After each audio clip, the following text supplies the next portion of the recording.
کہنے کا مطلب یہ تھا پرائم منسٹر صاحب کا کہ جو لوگ اپنی کرپشن بچانے کے لیے سارا وقت انہوں نے جو پبلک میں نکلے بلیک میل کرنے کے لیے گورنمنٹ کو کہ کسی طرح سے عمران خان صاحب ان کو این آر او دے دیں. این آر او کا مطلب کہ ان کے سارے کیسز جو ہیں انہی کے دور کے بنے ہوئے جو کیسز ہیں وہ ختم ہو جائیں اور بس آگے چلیں. یہ تھا ان کا پورا وقت. عوام کی کوئی فکر نہیں تھی. جو انہوں نے پاکستان کا حال کیا تھا, جدھر یہ پاکستان لے کر کے گئے تھے, وہ بھی دیکھنے والی بات ہے کہ اس کے بعد انہوں نے اگر عوام ان کے ساتھ اس لیے نہیں نکلی کہ انہوں نے جو عوام کا حشر کیا ہے اپنے دور حکومت 10 سال, وہ جو چارٹر آف ڈیموکریسی والے انہوں نے گزارے ہیں 2008 سے 2018, وہ تھا ڈیکیڈ آف ڈارکنس. یہ وہ اندھیرا ایک پیریڈ تھا. لیکن اب جو دور شروع ہوا ہے وہ آپ کے سامنے ہے. یہ میں نہیں کہتا, تمام تر اکنامک انڈیکیٹرز کہتے ہیں, تمام رپورٹس کہتی ہیں, پورا ڈیٹا کہتا ہے, اور یہ ہمارا ڈیٹا نہیں ہے, پورا ڈیٹا یہ کہتا ہے. اب آپ کو میں سیدھی سی ایک بات بتاؤں عائشہ, جو سارے فگرز آپ اٹھا کے دیکھ لیں, آج جو ہماری ترقی ہو رہی ہے, جدھر پاکستان جا رہا ہے, دنیا کی ساری جو فائنینشیل انسٹیٹیوشنز ہیں وہ بھی پاکستان کی تعریف کریں. ڈسپائٹ کرونا کے باوجود اللہ تعالیٰ کی بڑی مہربانی رہی اور پاکستان کی اکانومی دنیا کی ابھرتی ہوئی اکانومیز میں شمار ہوتا ہے پاکستان کا. آج ہماری سٹاک مارکیٹ دیکھ لیں, ہمارا جی ڈی پی گروتھ دیکھ لیں, ہمارا کرنٹ اکاؤنٹ جو کہ ڈیفیسٹ میں تھا, 20 ارب ڈالر کے نقصان میں تھا, آج وہ نفع میں بدل گیا ہے اس حکومت میں. ٹھیک ہے, ہم مانتے ہیں بالکل سینیٹر صاحب, فیکٹس اینڈ فگرز بے مثال ہیں جی. آپ کی حکومت کے جو اور لوگ جب بھی آتے ہیں, وزراء آتے ہیں, وہ بڑے بے مثال قسم کے فیکٹس اینڈ فگرز دیتے ہیں. لیکن پرابلم یہی ہے نا کہ وہ فیکٹس اینڈ فگرز تو اچھے ہوتے ہیں, جن کو عام الفاظ میں معاشی اشاریے کہا جاتا ہے, وہ تو بڑے زبردست ہیں, لیکن ایک عام آدمی کی زندگی اس سے نہیں بدل رہی. ایک عام آدمی کا سوال یہ ہے, جب ہم ٹی وی پر بیٹھ کر بتاتے ہیں یہ معاشی اشاریے ہے, تو لوگ ہم سے بھی سوال کرتے ہیں کہ آپ یہ جو بتا رہے ہوتے ہیں اس کا ہماری زندگی پر کیا اثر پڑا ہے. اب ایک بڑا ایونٹ جو آنے والا ہے وہ بجٹ کا ہے, جس سے عوام نے اب امیدیں جوڑی ہوئی ہیں. آپ لوگ بھی بڑے بڑے دعوے کر رہے ہیں. مجھے یہ بتائے گا کہ اس بجٹ کے آنے کے بعد ایک عام آدمی کی زندگی پر کیا مثبت اثر پڑے گا؟ اگر تو پڑے گا تو پھر تو اچھی بات ہے آپ کے معاشی اشاریوں کے اوپر, اور یہ جو زبردست قسم کی ترقی ہو رہی ہے اور پروگرس ہو رہی ہے ہر شعبے میں, اس کے اوپر ہم یقین کرنے کے لیے تیار ہیں. بہت اچھا سوال ہے آپ کا, بہت ہی اچھا سوال ہے, کیونکہ ہر آدمی یہی سوال پوچھتا ہے اور پوچھنا چاہیے بھی.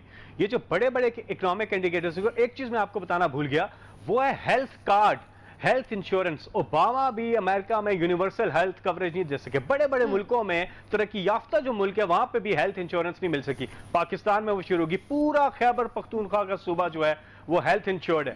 ہیلتھ سسٹم کے اندر ایک بہت بڑا انقلاب آیا. 10 لاکھ روپے فی خاندان سالانہ آپ کسی بھی ہاسپٹل سے علاج کروا سکتے ہیں, خرچہ حکومت دے گی. یہ بہت بڑی فیسلٹی ہے, اور اس سال کے آخر میں پورے پنجاب کے پاس بھی یہ ہوگا. اور احساس کا میں بتا چکا ہوں کہ عام آدمی کو جہاں ہم مہنگائی پہ قابو پا رہے ہیں وہاں پہ ہم نے یہ بھی دیا ہے. اب آتے ہیں بجٹ کے اوپر.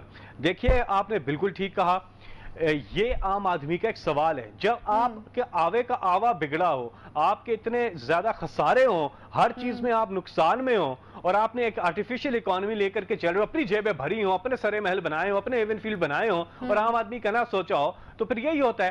لیکن ہم نے کیا کیا؟ نہ عمران خان نے اپنی ملیں لگانی ہے, نہ اپنا کوئی کاروبار کرنا ہے, نہ ایون فیلڈ میں اپارٹمنٹس بنانے, جو کرنا ہے اس ملک کے لیے کرنا ہے. وہ ایک ایک چیز ٹھیک کر رہے ہیں. بڑی بڑی چیزیں انہوں نے آ کر کے ٹھیک کی ہیں, اکانومی کو ایک صحیح ڈائریکشن دی ہے. اب اس کے عام آدمی تک اثرات ہوں گے.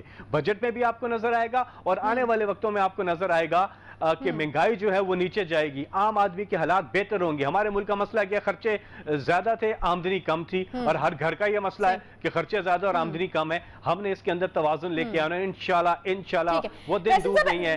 ٹھیک ہے, بالکل ٹھیک ہے. ایک طرف آپ لوگوں کے دعوے ہیں, لیکن دوسری طرف ہم دیکھ رہے ہیں کہ دوسری طرف کا موقف بھی میڈیا کا دینا جو ہے وہ فرض ہے. دوسری طرف ہم دیکھ رہے ہیں کہ جو اپوزیشن ہے وہ تو ہر آپ کے دعوے کو ڈینائی کرتی ہوئی نظر آ رہی ہے. زخموں پر نمک چھڑکنے کے مترادف ہے یہ جو فیکٹس اینڈ فگرز آپ بتاتے ہیں عام آدمی کے. یہ کہا ہے حسن اقبال صاحب نے, وہ یہ کہتے ہیں کہ وزیر اعظم اور ان کے مشیر جو ہیں وہ جھوٹ بول رہے ہیں. تو جو بھی آپ چیزیں بتاتے ہیں ان کو ڈینائی کر رہی ہے جو اپوزیشن ہے. پھر وہ کہتے ہیں کہ خان صاحب جو ہیں وہ باتیں کرنا اور چندہ لینے جانتے ہیں, کام نہیں جانتے, اور جو منصوبے ہم نے شروع کیے تھے وہ تو ان سے پورے نہیں ہوئے. تو کون سی لانگ ٹرم جو پلاننگ کی ہے, منصوبہ بندی کی یہ بات کرتے ہیں. انہوں نے شارٹ ٹرم کوئی منصوبہ مکمل نہیں کیا, تو لانگ ٹرم کیا کرنا ہے؟ یہ تو وہ ہیں, یہ تو کہیں گے کہ 92 کے ورلڈ کپ میں بھی نواز شریف تھے اوپننگ بیٹسمین. یہ ہر جگہ تو نواز شریف کو ڈال دیتے ہیں کہ ہم نے کیا تھا. او آپ نے بگاڑا ہے. آپ نے کہا الحمدللہ ہمارے ہیں ایون فیلڈ کے اپارٹمنٹس, وہ آپ کے ہیں, وہ آپ کریڈٹ لیں. باقی آپ نے ملک کے ساتھ جو کیا ہے, آپ کے کیا ان سے پوچھیں حسن اقبال سے, ان کے لیڈر کی اللہ کو حاضر ناظر جان کے جواب دیں, کیا ان کے لیڈر کی بیرون ملک جدادیں نہیں ہیں؟ میں اللہ کو حاضر ناظر جان کے کہتا ہوں میرے لیڈر عمران خان کے بیرون ملک جدادیں نہیں ہیں. آپ کہیں حسن اقبال کو کہ کیا وہ بیچ کے پاکستان شفٹ کرتے ہیں اثاثے؟ انہیں ملک کی کوئی فکر نہیں ہے, انہیں ملک کی کوئی فکر نہیں ہے. عمران خان اگلے الیکشن کے لیے نہیں, اگلی جنریشن کے لیے کام کر رہے ہیں. عمران خان ٹپیکل سیاستدان نہیں, عمران خان ایک لیڈر کا نام ہے. عمران خان نے جو کرنا ہے اس ملک کے لیے کرنا ہے. 10 بڑے ڈیمز 10 سالوں میں ڈیمز بنا رہے ہیں ہم. دیامیر بادشاہ, محمد ڈیم, یہ تو انہوں نے کیوں نہیں کام شروع کیا؟ اب جا کے آپ جائیں عائشہ, نیو ٹی وی آپ جائیں, وہاں پہ جا کے پورا جائزہ لیں کہ کب کام شروع ہوا, کیسے کام شروع ہوا, کیا ہو رہا ہے. آج پوری دنیا میں پاکستان کو اعتبار کی اعتماد کی نظر سے دیکھا جا رہا ہے. اس کے اوپر بھی کام کرتے ہیں اور دیکھتے ہیں کہ واقعی کیا کام ہو رہا ہے. اچھا مجھے یہ بتائے گا کہ یہ کام اب آپ کر رہے ہیں, کہیں ایسا تو نہیں ہوگا جس طرح پچھلی حکومتوں میں کہ اپوزیشن نے یہ نہیں کرنے دیا, آپ بھی کوئی اس طرح کے جو ہے وہ باتیں کرتے ہوئے نظر آئے؟ آپ کو لگ رہا ہے کہ شہباز شریف صاحب جو ہیں وہ اب خطرہ بن سکتے ہیں پی ٹی آئی کی حکومت کے لیے؟ ایک بار پھر سے کوئی موٹیویٹڈ قسم کی پی ڈی ایم ہمیں دیکھنے کو ملے گی؟ کیونکہ ہم دیکھ رہے ہیں کہ شہباز شریف صاحب نے پیپلز پارٹی این پی کو ساتھ بٹھا لیا, پھر عشائیے ہوتے رہے. تو آپ کو لگتا ہے کہ کچھ آنے والے دنوں میں کچھ مصیبت کھڑی ہو سکتی ہے؟ نہیں, پہلے تو عائشہ پی ڈی ایم کے اندر تو obviously سب کے سامنے ایک بھرپور قسم کا انتشار ہے, ٹھیک ہے نا, یہ پارٹیاں اکٹھی نہیں ہو پا رہی. اور پھر پی ایم ایل این کے اندر بھی دو مختلف جو ہے سوچ ہے, دو مختلف بیانیے. پہلے تو ان کو متحد ہونا پڑے گا نا. ہمارے جو تھریٹ ہمارے بننے کی تو بہت دور کی بات ہے, اس پہ تو آپس میں ایک دوسرے کو تھریٹن فیل کر رہے ہیں یہ ایک دوسرے سے. یہ پرابلم آیا ہوا ہے. آپ پیپلز پارٹی کو دیکھ لیں, پھر آپ نون لیگ کے اندر دیکھ لیں, وہ کیا کہتی ہیں, مریم کیا کہتی ہیں, شہباز شریف کیا کہتے ہیں. تو پہلے تو ان کو خود کو ایک دوسرے کے لیے تھریٹ ختم کرنا ہوگا نا. گورنمنٹ آپ نے کیا, 21 پارٹیاں مل گئیں, پی ڈی ایم بنا لی, ایک دور کیا جلسوں کا, نہیں جی ہم دوبارہ کرتے ہیں, دوبارہ کر لیا, پھر نہیں آپ دوسری بار کریں, نہیں جی پھر سے شروع کرتے ہیں, یہ لوڈو کی گیم ہے, دوبارہ سے شروع کریں. بھائی بات یہ ہے کہ پہلے تو ان کے اندر بہت کنفیوژن ہے, ان کے اندر بہت کنفیوژن ہے. چلیں کنفیوژن تو ادھر بھی چل رہا ہے. سینیٹر فیصل جاوید صاحب, ایک چھوٹا سا مجھے بریک لینا ہے. کنفیوژن بہرحال جو ہے وہ جہانگیر ترین صاحب کا معاملہ دیکھیں تو وہاں پر بھی کھٹ پٹ تو ہے, ایک کنفیوژن تو چل رہا ہے. ایک خطرہ تو مانا جاتا ہے کہ جہانگیر خان ترین صاحب اگر ناراض ہوتے ہیں پی ٹی آئی سے تو یہ بڑے خطرے کی بات ہے, اور اندرونی انتشار پھیلنے کا اس سے بہت بڑا خدشہ ہے. اس کے اوپر بھی ہم بات کریں گے کیونکہ جہانگیر خان ترین صاحب نے جو ہے وہ آج پھر سے گلے شکوے کیے, انصاف مانگ رہے ہیں وہ, اور وہ کہہ رہے ہیں سیاست نہ کی جائے, انصاف دیا جائے. ساتھ ہی رہیں گے سینیٹر فیصل جاوید صاحب. ایک چھوٹا سا بریک لیتے ہیں, بریک کے بعد واپس آئیں گے, ساتھ رہیے. Welcome back. حکومتی جماعت پاکستان تحریک انصاف کے ناراض رہنما جہانگیر خان ترین کے خلاف مقدمات کے بعد بننے والا ایک پریشر گروپ اب کھل کر حکومت کو بلیک میل کرنے لگا ہے. آج پیشی کے بعد میڈیا سے گفتگو کرتے ہوئے ترین گروپ کے سربراہ جہانگیر ترین نے مطالبہ کر دیا ہے کہ انہیں انصاف فراہم کیا جائے, ان کے معاملے پر سیاست نہ کی جائے. ان کا کہنا تھا کہ آج مئی کا آخری دن بھی آ گیا مگر بیرسٹر علی ظفر کی رپورٹ منظر عام پر نہیں آئی. انہوں نے کہا کہ قیاس سرائیاں ہیں, علی ظفر نے زبانی رپورٹ دے دی ہے اور یہ قیاس سرائیاں بھی ہیں کہ رپورٹ میرے لیے مثبت بھی ہے.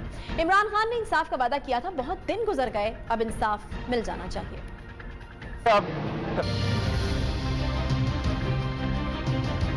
خان صاحب نے وعدہ کیا کہ یہ ایک آزاد پارٹی کے رکن کو لگایا جائے گا. علی ظفر صاحب کو میں بہت انتہائی ریسپیکٹ کرتا ہوں, انہوں نے بڑی محنت کی, اپنی پوری انویسٹیگیشن تھی اس کو مکمل کر لیا. ہمیں امید تھی کہ ابھی تک ان کی رپورٹ منظر عام پہ آ جائے گی. آج مئی کا آخری دن ہے مگر ابھی تک نہیں آئی. یہ بھی کیا سرائیاں ہیں کہ پرائم منسٹر کو زبانی رپورٹ دے دی ہے. یہ بھی کیا سرائیاں ہیں کہ وہ رپورٹ جو ہے وہ کافی ہمارے لیے مثبت ہے. پرائم منسٹر صاحب نے انصاف کا وعدہ کیا تھا, بہت دن گزر گئے, اب انصاف مل جانا چاہیے. علی ظفر صاحب نے اپنی رپورٹ میں کہا ہے اس کے اوپر ایکشن لیا جائے, ہمارے ساتھ سیاست نہ کی جائے, ہمارے ساتھ انصاف کیا جائے.